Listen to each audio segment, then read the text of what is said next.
Grandad Scott talks. Riding the bike, stopped out here at Cody's. Give you guys some life advice. All you dads out there especially, this is good advice.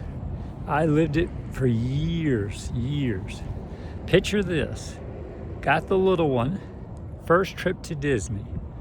Little young, but the grandparents wanted to go. You know, because you know how you say you see Disney and you're like, I ain't bringing a kid to Disney this young. That's just crazy. So the grandparents wanted to go while they were still young enough to go. Now that I'm older, I understand this logic. You can't walk around all day at Disney like I used to. And the same thing happened to the little one. And life repeats itself when you get older. It gets to a point where you can't do it anymore. And she was so little. About 4 o'clock, I was carrying her out, and she was like, no, I want to stay. You know, she was out. So we go to this restaurant close by, and we're in line because everyone wanted to grab something to eat, get some early dinner. And a lady in front of it, you know, there was a small line, it was nothing. But we were outside, technically, you know, there's a couple of people inside, a small entrance. And we were there, and the little lady turns to me, looks at me like I'm one of the locals. All the tourists eat at 6. And I went, yes, ma'am.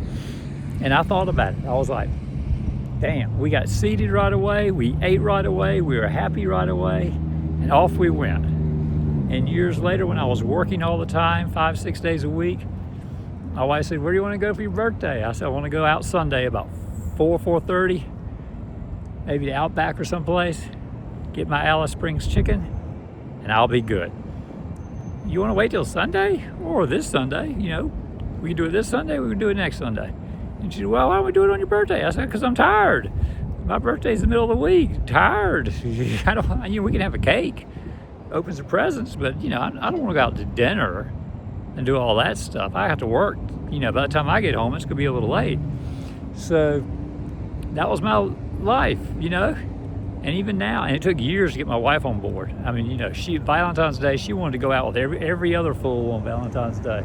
And you're like, oh my gosh, and there are 8,000 people outside waiting for an hour or whatever. And Mother's Day, even at COVID at the Olive Garden, I went to go get the Mother's Day stuff where they had to deliver it outside to your car because they couldn't have anyone in the restaurant.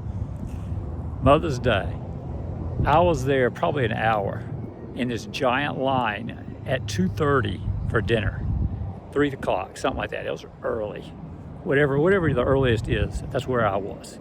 And the line, you know, the app was telling you to pick it up at front, you know, the front parking places they'll assign you. No, they just had lines of cars that circled the building and were getting ready to circle again. They were already off to the side. You had to break formation to let more cars through. And they were bringing stuff out to the cars and handing it through the passenger window to us. And I was just like, and I heard this one girl carrying all this heavy loads of food, and she said, I'm quitting after this. And I was like, oh. But yeah, and then Father's Day came, I said, I want payback. Olive Garden. She goes, she picks up, comes back. No big deal. I was like, ugh. It's the Mother's Day thing. So either way, let the tourist eat at 6. It's better for your digestion, better for your health. You get to walk it off, whatever your meal was. You come here to Cody's Roadhouse in Ocala, Florida. There you go. You get there early. You don't have to wait. They have an outdoor dining. A lot of times in this grayish area, it's just netting. It's outdoor dining. In Florida, it's nice. And later in the evening, I know later, they have someone singing sometimes, a little band or something. So it's nice here. We've done it outdoor before when the weather started cooling down, because it's still a little warm in the evenings in Florida in the summer. But once the weather cools down those evenings, you're like, outdoor dining. Yeah, I can do that. And they love seating you outdoors, you know, because there's usually more room outdoors.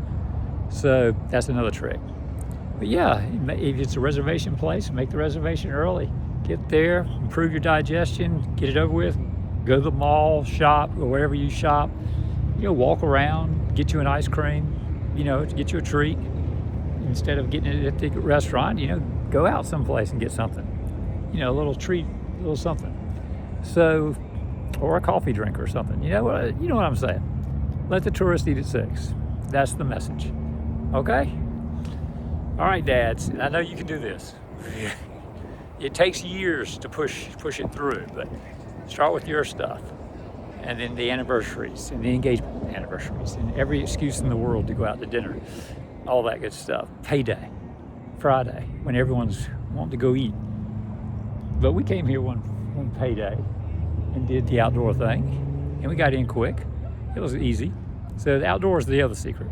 If you're stuck with 6 o'clock, 6:30, you know, pick outdoors. You know, bring a coat. Always have a coat in the car if it's cooler. And it's not winter. If it's not winter, it might not even have. They wouldn't have outdoors open in some places in the winter, but in Florida they would. You know, it's cool, but you know, after the nice warm day, it'd stay decent. You know, if it went to 70 in the dead of winter here, or 68, it'd probably still be in the 60s. You could probably wear a coat and eat outdoors. So they might have it open. So that's my advice to you guys. Let the tourists eat at 6. If you're going to do it, plan it. Get the reservations. If you can't it's not a reservation place, don't worry about it. Just eat early. You'll have a quick entrance, quick exit, and freedom to go do what you want to do, especially on a Sunday or a weekend, whatever you're off work. You know, that's it. That's the secret. All right, like, share the video with someone, and subscribe to get. It's free. So you just push that little subscribe button, and it lets YouTube know to recommend my videos to the people. It recommends more of my videos to you. It's a win-win. It doesn't cost anything, and if you ring the little bell, that means you'll get notifications every time I post a video. But you know, I never ring the bell. I don't need it. I got enough notifications, and I understand that. Don't worry about it.